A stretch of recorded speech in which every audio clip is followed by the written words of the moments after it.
here I am back, folks. Yep. Last week was a little bit of a thing I wasn't able to record, but I'm back. And yes, it definitely is one where I am back to tell you because it's a very important day. Yes, it is election day.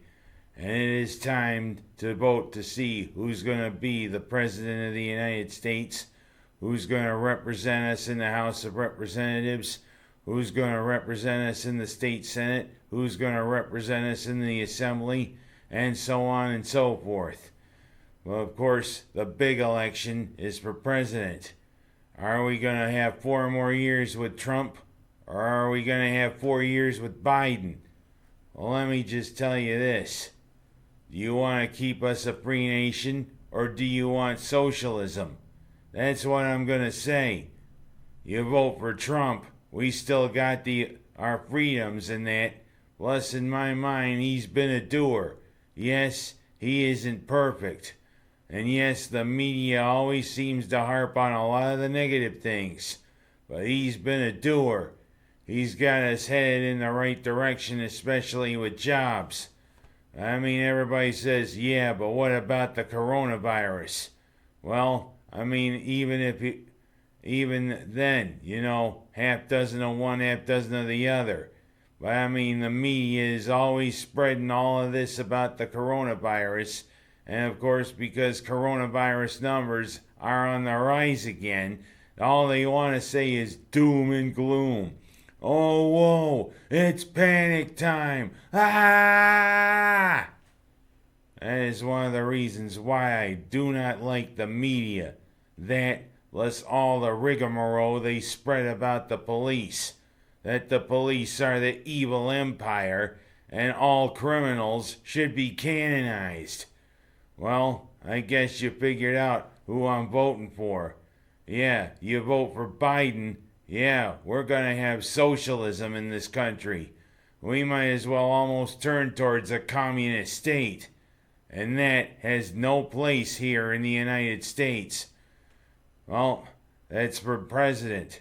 For Congress, vote for Reed.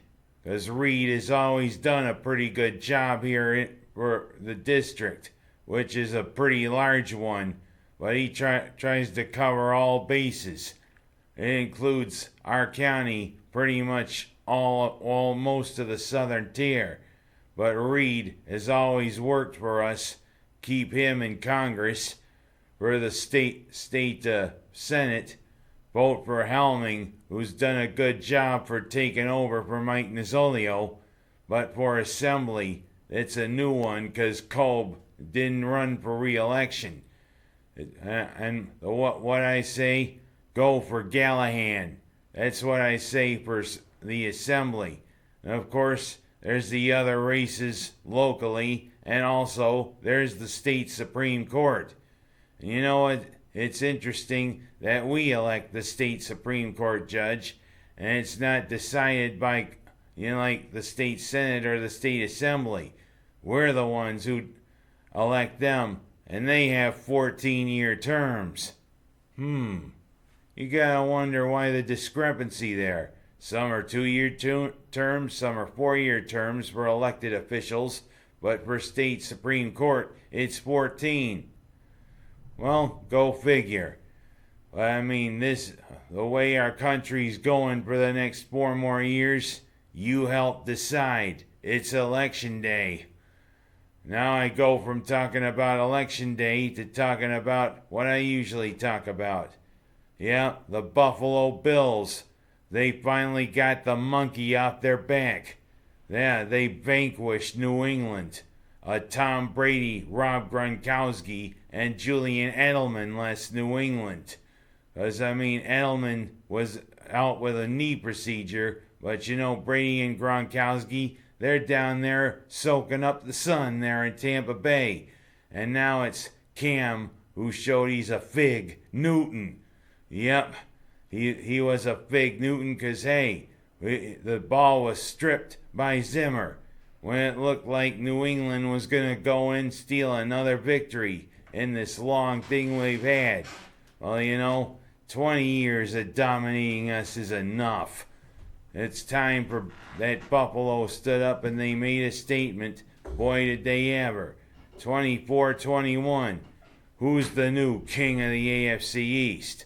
Although I think Miami's going to have something to say about it, because Tua Tagovailoa made his debut at quarterback. Yeah, maybe he didn't put up outstanding numbers, but now you got to watch him. The Southpaw from Hawaii. Yep, that's what I said about him at Alabama. Now I'm going to say that about him here for Miami. And we don't play Miami until the last game of the season. Could be a matchup for the division title. Who knows? But whatever. Way to vanquish New England, boys. Now about the one for the long season. Yeah. Syracuse, it's been way long. And I mean, every week after week, I'm like, oh man, what is going on here? But of course, a lot of it has had to do with injuries. A lot of it has had to do with a lot of things. We've been playing a lot of young players, which only bodes well for the next upcoming seasons. And even with the rules in place, that seniors get another year of eligibility, plus the transfer rule that's going to be in effect. Could be an interesting off-season. The reason why I talk about the Orange, even if they did lose 38-14 to Wake Forest, because who wants to see this kid here, Jacoby and Morgan? Yeah, it was garbage time.